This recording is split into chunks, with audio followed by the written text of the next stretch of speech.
জুলাই আগস্টের যে গণহত্যা হয়েছে সেই গণহত্যার ও আহত ও নিহতদের স্মরণে আজকের এই দোয়া মিলাদ মাহফিল ধামরাই পৌর ও ধামরাই থানা স্বেচ্ছাসেবক দল কর্তৃক আয়োজিত এই অনুষ্ঠান।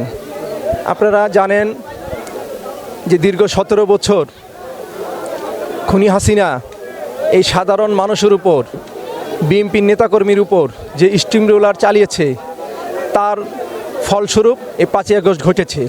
বাংলাদেশের সাধারণ মানুষ এই হাসিনার বিরুদ্ধে যখনই কথা বলেছে, যখনই তার অন্যায়ের বিরুদ্ধে প্রতিবাদ করেছে, তখনই স্টিম রোলার চালিয়েছে। ছাত্র জনতার যেই গণ অভ্যুত্থান, এই গণ অভ্যুত্থানের ফলে এই হাসিনা বাংলাদেশ থেকে পালিয়েছে।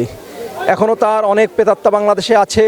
আমরাও চাই এই প্রেতাত্মাদের কঠোর হস্তে দমন করতে এবং যে সকল শহীদদের মামলা হয়েছে তার সুষ্ঠু তদন্তের মাধ্যমে যারা অরিজিনাল এর সাথে জড়িত, প্রত্যেকটা যেন সুষ্ঠু তদন্তের মাধ্যমে এর বিচার হয়, আমরা যেন একটি সুষ্ঠু বিচার পাই। আপনারা জানেন জনাব তারেক রহমান অত্যন্ত বিচক্ষণ একজন রাজনীতিক ব্যক্তিত্ব। তার চিন্তাভাবনার ভিতর বিএনপি আছে, সকল অঙ্গ সংগঠন আছে, সাথে সাথে আমাদের স্বেচ্ছাসেবক দলও আছে।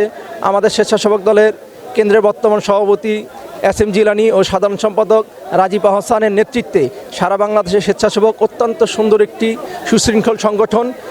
তাদের হাত ধরেই আমরা ঢাকা জেলা স্বেচ্ছাসেবক দল এগিয়ে যাচ্ছি। ইনশাল্লাহ আমাদের অনেক সুন্দর একটি পরিকল্পনা আছে। আমরা প্রত্যেকটি ঢাকা জেলার যে কয়টি আমাদের ইউনিট আছে, পৌরসভা আছে, থানা কমিটিগুলো আছে, এখনও বিদ্যমান আছে, এগুলো আমরা সামনে আরও সুন্দর করে প্রত্যেকটা কমিটি নতুন করে পুনর্গঠন করব। ধন্যবাদ আপনাকে।